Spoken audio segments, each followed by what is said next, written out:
आचार्य बालकृष्ण जी हैं तो ये तो लिविंग लेजेंड है। बाबा रामदेव जी के साथ साथ आचार्य बालकृष्ण जी एक लिविंग लेजेंड है हमारे। आपको मालूम है कि मैं एक बार एक योग के केंद्र में था, तो एक गुजराती एक महिला आई थी और वो इंडस्ट्री की एक मालिकिन है, वो आई थी। तो रिफ्लेक्सोलॉजी में वो एक्सपर्ट है, तो रिफ्लेक्सोलॉजी में एक्सपर्ट है, तो हम भी थे। तो कई लोग उसी समय विदेशी लोग आए थे, यूरोपियन महिलाएं सब कई लोग आए थे। तो उन्होंने अपने हम थोड़ा चिट चाट कर रहे थे रात्रि। तो रिफ्लेक्सोलॉजी में जो दो पाँव होते हैं, उस पाँव में अलग अलग केंद्र के अंदर जो नाड़ी उसको दबा करके वो प्रेशर पॉइंट्स उसको देख करके वो बता रही थी कि आपकी बॉडी पार्ट में कहाँ स्ट्रेस एक्यूमुलेट हुआ है, कि किसी को किडनी पर, किसी और चीज़ पर आपको बीपी बढ़ गए है, आपका कोई और है। She was telling about. तो हम देख रहे थे। तो सच में मेरे को भी एक पहली बार आश्चर्य हुआ कि विदेशी जो महिलाएं और जो लोग आए थे, तो वो जब वो उसकी पाँव जब फिंगर टिप से वो जब दबा रही थी, तो सच में भारत में हम सब लोग वहाँ 15-20 लोग थे योग की शिक्षा लेने के लिए। तो हम देख रहे थे, तो वो जब दबा रही थी तो कई महिलाओं को जो विदेश से आए हैं उनकी दर्द देखने लायक था। अने पाँव के उसमें दबा रही थी तो उसको बड़ी दर्द हो रहा था। तो मैंने कहा पाँव दबाते तो इतना दर्द होता, मुझे पहली बार पता चला कि भैया हमारे पास तो भारत में ऐसा तो है नहीं कि पाँव दबाने पर दर्द होता है, अच्छा लगता है। तो तो ऐसे में तो वो बता रही थी। तो मैंने पूछा कि भाई ये विदेशी जो लोग आए हैं उनके पाँव दबाने पर दर्द हो रहा है और भारत के लोगों को इतना दर्द नहीं हो रहा है, तो क्यों वो ऐसा है, क्या अंतर है? तो वो महिला बताई सच में, और वो बहुत महत्वपूर्ण विषय है। मैं कहा भारत में जब तक गांव यानी घर घर में मसाला डिब्बा है, जो मसाला डिब्बा होता है जिसमें खाने होते हैं अलग अलग, तो इसमें मेथी के बीज होते हैं, फिर बाकी वो मस्टर्ड सीड्स होते हैं और सब ऐसे स्पाइसेस बॉक्स, तो मसाले डिब्बे हैं। भारत के घरों में जब तक ये मसाला डिब्बा रहेगा भोजन बनाने के प्रक्रिया में, तब तक आपको स्ट्रेस लेवल्स ज़्यादा नहीं रहेंगे और आपका स्वास्थ्य इंश्योर्ड रहेगा। इसकी बहुत बड़ा कारण ये मसाला डिब्बा है जो घर में रहता है। पूरी दुनिया में कहीं मसाला डिब्बा तो है नहीं। Food is food in other places, but food is medicine in India. तो मैं एक हमारी भारत की जब कल्चर में कहता हूं, तो कल्चर का मतलब है कि food is away from culture. ऐसा नहीं है, हमारे संस्कृति में भोजन एक भाग है, is a part of lifestyle. तो इसीलिए हमारे संस्कृति और हमारा भोजन, हमारा जीवन की जो विधान है वो अलग नहीं है, वो एकांगी है, वो सब मिला करके। तो मेरा कहने का इसमें से मैं क्या कहना चाहता हूं, आपको मालूम है इस देश में फूड वेराइटीज में जो पहले बताया था, पूरे इस देश में जितने फूड वेराइटीज हैं, इस देश में अगर महिला नहीं होती तो इतना फूड होता नहीं, इतनी वेराइटीज ऑफ फूड हो ही नहीं सकता। जो कहता है कि भाई ये महिला यानी घर का किचन का ये वो बड़ा कोई बैकवर्ड सिंबलिज्म के नाते देखते, मुझे पता नहीं कि कोई चीज 15 साल अध्ययन के बाद जो समझ में आता है वो लिख देते हैं। तो आपको मालूम है इस देश में इतने वेराइटीज ऑफ फूड आविष्कार हुआ है। I am calling it as आविष्कार, इनोवेशन। इस देश में इतने वेराइटीज ऑफ फूड, ये फूड कोई कॉम्बिनेशन नहीं है, इधर इधर मिला दे, इधर इधर मिला दे। It's based on knowledge, is based on science, is based on आपका कॉन्सेप्ट ऑफ हेल्थ। कोई भोजन ऐसे मिला करके आपका टेस्ट अच्छा रहेगा बना दिया, ऐसा भारत में भोजन नहीं बना है। तो इसलिए इस देश में डिजिटलाइजेशन कैंपेन में हमारा जो food varieties and food and health concepts के बारे में ये पूरा इकट्ठा करना, ये दुनिया के लिए आवश्यक है। ये हमारे पावर का हिस्सा है, ये एक महत्वपूर्ण विषय है। मैं इसमें और आगे आपको कहता हूं कि अपने देश में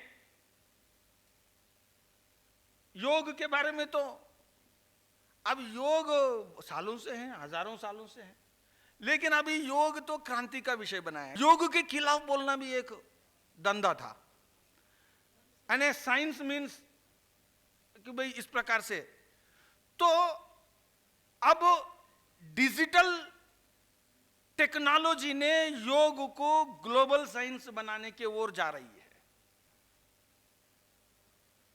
yoga has become an escalator for India's empowerment process. तो एक योग है, तो एक योग ही आप इतना कर दिया, तो अब बाद में धीरे धीरे अब आयुर्वेद भी ले लिया है। तो अब मैं पढ़ रहा था कि पतंजलि की जो चेन है, वो chain it will liberate India from the global chains.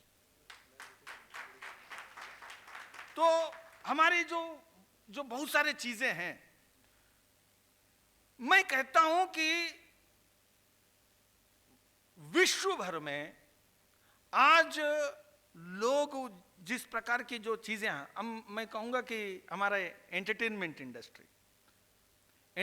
Industry में बहुत, मैं comprehensive entertainment industry global level पर, हॉलीवुड का मतलब एंटरटेनमेंट है और एंटरटेनमेंट का मतलब हॉलीवुड है। और ग्लोबल मार्केट में हॉलीवुड के मुकाबले में दिक्कत आ रही है कि फ्रांस के लोग लगता है कि भाई हमारा कल्चर खत्म होने वाला है। Latin American countries have already started feeling कि भाई हमारा तो अब हॉलीवुड टेक ओवर करिएगा, तो इसका मतलब है हॉलीवुड ही दुनिया का कल्चर है। दुनिया के कल्चर के सामने हॉलीवुड को मुकाबला करने का अगर कोई कैपेसिटी है, ओवरटेक करने का, उसको बीट करने का अगर कोई ताकत है, तो वो भारत के पास है। And digital technology is going to become a very important tool for us in playing this game. तो मेरा जो कहना है कि ऐसे में आज तो कुछ तो आज तो शुरुआत ही है खेल। हमारे देश में कोई 20% इंटरनेट पॉपुलेशन इंटरनेट कनेक्टिविटी पाया है, तो दुनिया में कई देशों में तो 90% इंटरनेट कनेक्टिविटी हो गया, लेकिन हमारे तो केवल 20% इंटरनेट कनेक्टिविटी है। अभी तो कनेक्टिविटी पूरा हुआ नहीं है। डिजिटल कैंपेन ये ऐसी चीज है जिसके कारण से आने वाले दिनों में जल्दी भारत के गांवों के साथ, मैं जब ये कहता हूं तो कि ऐसा है कि ज्ञान पूरा दिल्ली में है और भारत के गांवों तक ज्ञान पहुंचाना है, ये कोई डिजिटल कनेक्टिविटी का कारण नहीं है, गांव में ज्ञान है। आपको मालूम है इस देश में जितने डिजाइन्स हैं, जितने डिजाइन्स, इंडिजिनस डिजाइन्स, आपको एक एक कपड़ा, एक एक प्रकार के, एक एक रंगों का मिक्स और एक एक प्रकार के आपका ये स्टाइल देखेंगे तो हमारे ट्राइबल्स की जो डिजाइन्स हैं, वो डिजाइन्स दुनिया में करते करते 5000 सालों तक हम बेचते हुए, कमाते हुए जा सकते हैं, जितनी डिजाइन्स हैं। और इस डिजाइन्स में वैरायटी है। जो आप गंगा के तट पर पहनने में जो सुंदर लगता है, वो समुद्र के तट पर पहनने से वो नहीं लगता है। We have studied the nature and we have created designs according to the nature. Winter में जो डिजाइन्स अच्छे लगते हैं वो समर में अच्छे नहीं लगते हैं। जिसको विंटर ही एक है और उसको क्या मालूम है क्या डिजाइन्स होता है।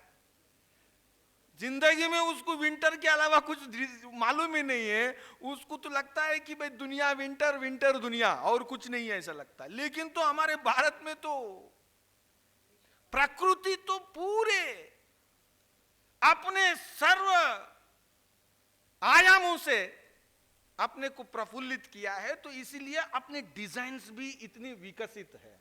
जो डिजर्ट की डिजाइन्स हैं वो नॉर्थ ईस्ट की डिजाइन नहीं है, जो नॉर्थ ईस्ट की डिजाइन्स हैं वो डिजर्ट के डिजाइन्स नहीं है। इसलिए दुनिया में किसी भी हिस्से को आप ले लो तो उसको जो डिजाइन चाहिए वो भारत में मिलेगा, क्योंकि भारत में प्रकृति हर भूभाग में जो मिलेगा वो यहां पर है। भारत में जिस प्रकार से है, तो हमारे लिए एक empowering technology, game changing technology, ये डिजिटलाइजेशन प्रोसेस है। गंगा जी यहां पर हैं। इस देश में आध्यात्म तो साधना है। आध्यात्म तो व्यक्तिगत साधना है, और कई बार आध्यात्म भजन में ऐसे बैठेंगे तो सामूहिक साधना भी है, कभी कला के उसमें नाट्य में उसमें बैठेंगे तो सामूहिक साधना भी है, जिसमें नाचने वाले, नाट्य करने वाला, देखने वाला और जिसके बारे में कर रहे हैं वो एक हो जाते हैं, त्रिमूर्ति। यानी जो कलाकार हैं और जो कला पोषक हैं या कला दर्शक हैं और जिसके बारे में जो भगवान है, जिसके बारे में नाट्य कर रहे हैं, वो तीन एक करने वाला आध्यात्मिक साधना है, वो है। तो हम गंगा जी के तट पर बैठे हैं। भारतीय संस्कृति की अगर कोई पहचान है तो वो गंगा जी है।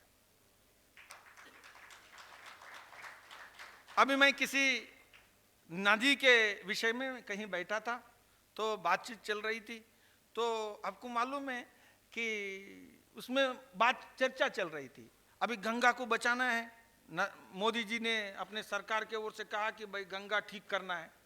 तो मुझे मालूम नहीं आने वाले दिनों में हम अपने फूड प्रोडक्शन यूरिया और फर्टिलाइजर्स के माध्यम से, पेस्टिसाइड के माध्यम से हम इसी प्रकार से बनाते जाएंगे, और गंगा जी में वो जो खेतों से जो निकलती है यूरिया और फर्टिलाइजर और पेस्टिसाइड्स का, वो गंगा जी में मिलती रहेगी और गंगा को हम फिल्टर करते रहेंगे। ऐसा होगा क्या? ऐसा संभव है क्या? ऐसा गंगा जी ठीक हो सकता? इसीलिए जब तक आपका लाइफस्टाइल एंड आपका प्रोडक्शन प्रोसेस गंगा जी को सैक्रेड नहीं मानने वाली होती है, तब तक आपका लाइफ डिस्टॉर्टेड रहेगा। कल्चर एक अलग है और आपका लाइफस्टाइल एक अलग है। ये जीवन भारतीय जीवन में कभी, भारत में कभी सिखाया नहीं है, कभी देखा नहीं है। इसलिए हमारा जीवन जीने का ढंग और हमारा जो प्रोडक्शन प्रोसेस, जिसको गंगा जी यानी जो प्रकृति है उसको सैक्रेड मानने वाला और उसको हमारा हिस्सा मानने वाला जो एक भाव है, वो एक होने वाली संस्कृति है। उस संस्कृति को हमें आज भारत की संस्कृति यानी वो है। तो ऐसे में मैं मानता हूं कि digital India is not a giving process from Delhi to villages and to people, but it is more than that, it is a taking process, it is a receiving process from villages and people to others, to Delhi. मेरा यही कहना है कि आने वाले दिनों में, अभी एक मैं अंत में एक बात कहूंगा कि भारत में संपूर्ण गांव में जिस प्रकार की टेक्नोलॉजीज पुराने पड़े हुए हैं, वो सब चीजें आज डिजिटलाइजेशन में आएंगे। आयुर्वेद की जो जानकारी, जड़ी बूटियों की जानकारी, डिजाइन्स की जानकारी, हमारी कलाओं की जानकारी, और हमारी जो 6-7 हजार सालों में जो मानव मस्तिष्क ने तपस्या करते हुए जो आविष्कार किया है और जिस पर जीवन जिया है, वो सारी चीजें जब डिजिटलाइज होते जाएंगे तो मैं कहूँगा कि ये देश के ताकत बहुत बढ़ेगी। तो इसमें केवल सरकार की योगदान नहीं रहेगा, इसमें बहुत सारे इंडिविजुअल्स का भी और ऑर्गेनाइजेशंस का भी और संगठनों का भी और व्यापारी संगठनों का, एंटरप्रेन्योरशिप का, सबका इसमें योगदान रहेगा। तो मैं कहूँगा भारत नीति ने एक बहुत महत्वपूर्ण जो कार्यक्रम हरिद्वार में लिया, मैं कहता हूँ कि आने वाले दिनों में भारत को भारत के आत्मा के साथ जो जागृति करने का, जो विश्व गुरु बनने की जो प्रक्रिया है, वो डिजिटल कैंपेन से ही आगे बढ़ेगा। धन्यवाद। मैं सत्र के अध्यक्ष आचार्य बालकृष्ण जी से आग्रह करूंगा कि वो मंच पर आए और अपने विचार व्यक्त करें। आचार्य जी। भारत माता की वंदे। आज डिजिटल युग की हम बात कर रहे हैं भारतीय संस्कृति और भारतीय संस्कृति के परिप्रेक्ष्य में, और आज के हमारे मुख्य वक्ता, हमारे बहुत ही प्रिय सम्माननीय, मैं बालकृष्ण, वो मुरलीधर हैं, तो मुरलीधर कम हैं, वो चक्रधर ज़्यादा हैं। उनको बहुत हमारी शुभकामनाएं, क्योंकि आप बहुत अच्छी तरह से आपने सब योग, आयुर्वेद, संस्कृति सब कुछ आपको सिखा दिया थोड़ी देर में। बहुत ही हमारे अत्यंत आत्मीय भारतीय संस्कृति का जो मूल है सेवा, सेवा को अपनी साधना बना करके अपने जीवन को आगे बढ़ा रहे हमारे सम्माननीय भाई आशीष गौतम जी। मैं सोच रहा था, जहाँ तक हम संस्कृति की बात करने के लिए हम शुरू हो जाते हैं तो इसमें कोई शंका और संशय नहीं है कि भारतीय संस्कृति इस दुनिया की प्रथम संस्कृति है। भारतीय संस्कृति दुनिया की सर्वोत्तम संस्कृति है। दुनिया ने यदि कहीं से भी मानवीय संवेदनाओं को सीखा है तो हमारी संस्कृति से सीखा है, इसके अतिरिक्त और कोई रास्ता नहीं है। दुनिया यदि आगे सीखेगी तो भी हमारे संस्कृति से ही वो सीखेगी। जहाँ तक बात रही डिजिटल की, मैं एक निवेदन करना चाहता हूँ कि डिजिटल ने बहुत कुछ संसार के अंदर अभी नया सृजन का काम किया है, परंतु आज जो दुनिया के अंदर जो एक भयावह रूप दिखाई दे रहा आतंकवाद का, वह भी कहीं ना कहीं उसमें कारण भी डिजिटल ज़्यादा कारण है। हमारे देश के युवा जानते नहीं वो आतंकवाद की क्या धाराएं होती हैं, पर वहाँ तक भी वहाँ प्रभावित कर जाता है। तो यह उसका नेगेटिव और विभत्स रूप है।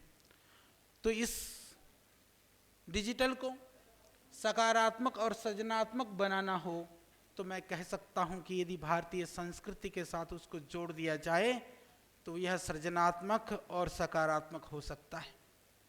इसके लिए हमारा जो दायित्व है, हमारी जिम्मेदारी है और बढ़ जाती है।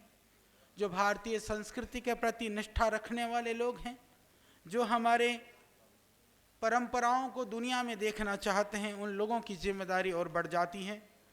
मैं अभी डिजिटल के संदर्भ में देख रहा था, यदि वैश्विक परिप्रेक्ष्य की यदि हम बात करें, डिजिटल का माध्यम विदेशी भाषा, हम भाषा का विरोध नहीं करते हैं, परंतु अपनी माँ को भुला करके मौसी का सम्मान करने वाला वो मातृभक्त नहीं कहलाता है।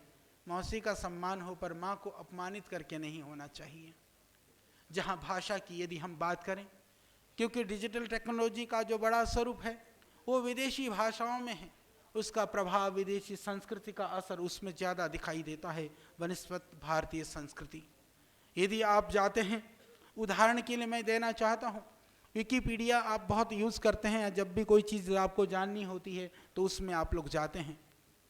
आज के दिन में हिंदी में विकिपीडिया के अंदर मात्र 1,88,000 पेज हैं। ये कल परसों तक की रिपोर्ट है। 88 पेज, अभी कुछ हज़ार बढ़ गए होंगे तो मुझे नहीं पता। और यदि आप इंग्लिश भाषा में बात करें, 37,51,57,984 पेज अंग्रेजी के विकिपीडिया के अंदर हैं। हमारी संस्कृति को हम इंग्लिश के माध्यम से भी हम कर सकते हैं, परंतु भाषा की संरक्षा के लिए भी डिजिटल की आवश्यकता होती है। भाषा का जो संरक्षण का दायित्व है, उसमें यदि हम भारत की डिजिटल की बात करें तो हम बहुत पीछे हैं। उसको बहुत अच्छी तरह से करने की बात है। जहाँ तक, क्योंकि माननीय मुरलीधर जी ने स्वदेशी आंदोलन के लिए, स्वदेशी के लिए बहुत काम किया है। देश के कोने कोने जाते हैं, बहुत हमारी संस्कृति की गहराइयों को, जड़ों को पहचानते हैं। भारत की आज़ादी से पूर्व इस देश में लगभग 1100 बोलियां या भाषाएं मिलाकर के थीं, ऐसा कहा जाता है, जो रिकॉर्ड है आज। लगभग अभी मात्र 880 भाषाएं बच गई हैं, उसमें भी 200 की स्थिति दयनीय, अंतिम श्वासें गिन रही हैं।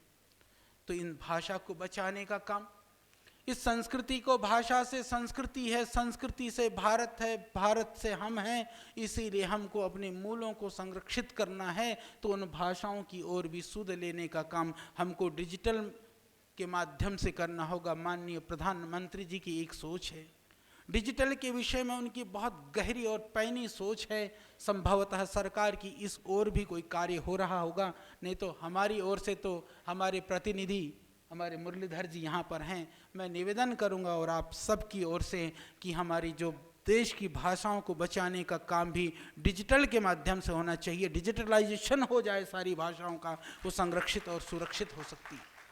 आप साहित्य और लिटरेचर की बात कर रहे थे। हम जितने भी लोग बैठे हैं, हम सभी धर्म का सम्मान करते हैं, परंतु हमको अपने भारतीय संस्कृति में जो सनातन वैदिक परंपरा है उसके प्रति गर्व है, क्योंकि उस परंपरा की जड़ में हम पुष्पित और पल्लवित और आज विकसित हुए हैं। दुनिया के अंदर लगभग 3,2970 भाषाओं में बाइबल का ट्रांसलेशन है। इतनी भाषाओं में बाइबल उपलब्ध है, परंतु हमको कहीं कष्ट होता है।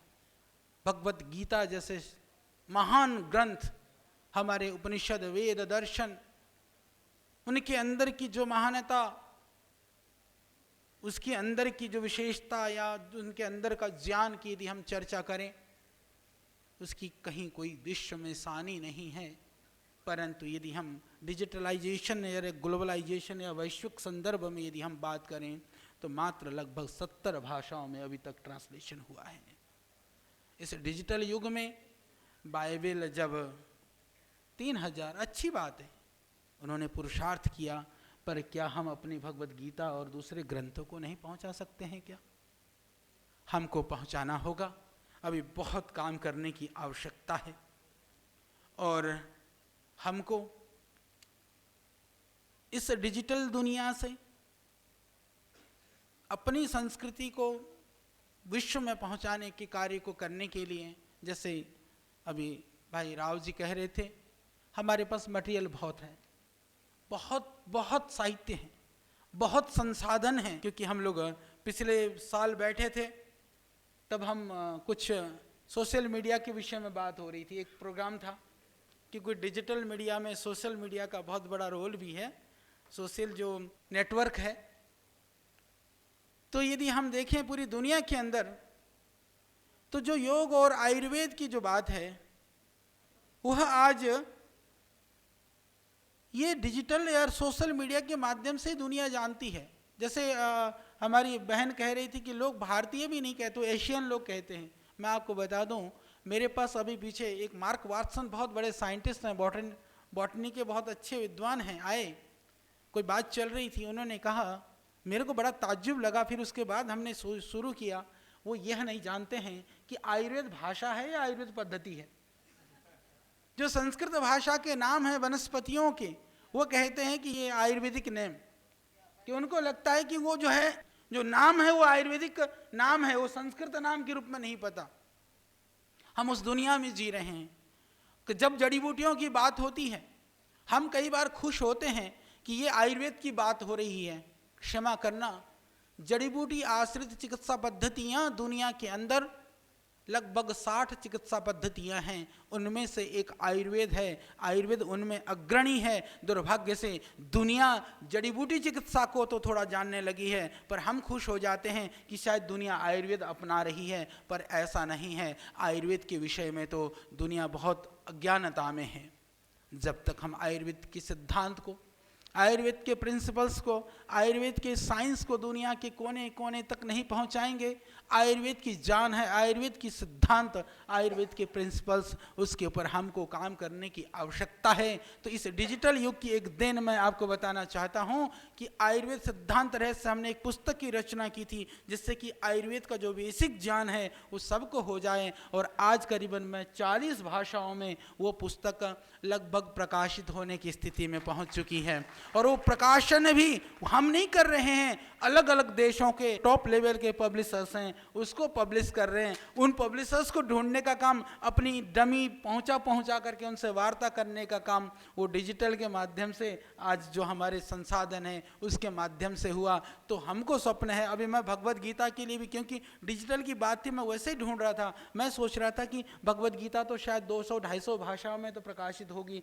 पर मुझे पीड़ा हुई कल जब मुझे पता चला कि 70 भाषाओं में ही है। ये दो काम भी, ये दो जिम्मेदारी तो आयुर्वेद को, भगवान करे अगले बार ये आप लोगों का भारत नीति संवाद और ये डिजिटल युग में भारतीय संस्कृति दोबारा बात हो, दोबारा चर्चा हो, तो मैं प्रयास करूंगा कि भगवत गीता भी 70 भाषा की जगह 100 भाषा क्रॉस कर जाए और आयुर्वेद भी 100 तो पार कर ही ले।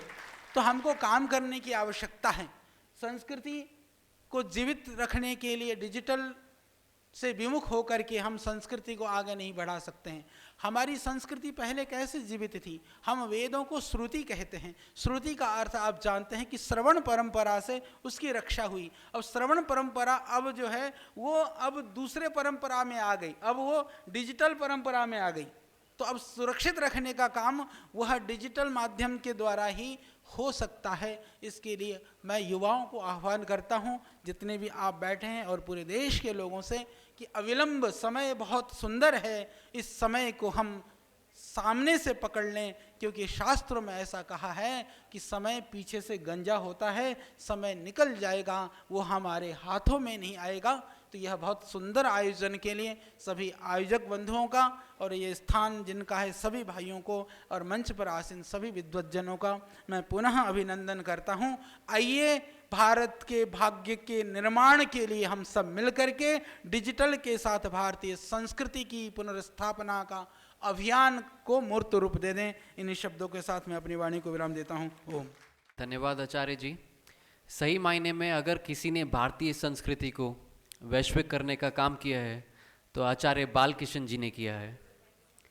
आचार्य जी फेसबुक व ट्विटर के माध्यम से तुलसी, हल्दी, लौंग के जो गुण बताते हैं, तो सही मायने में डिजिटल और हमारी भारतीय संस्कृति की इंटीग्रेशन के जीवंत उदाहरण हैं आचार्य बालकिशन जी। मैं एक बार फिर चाहूँगा आप लोग तालियों के साथ इनका अभिनंदन करें।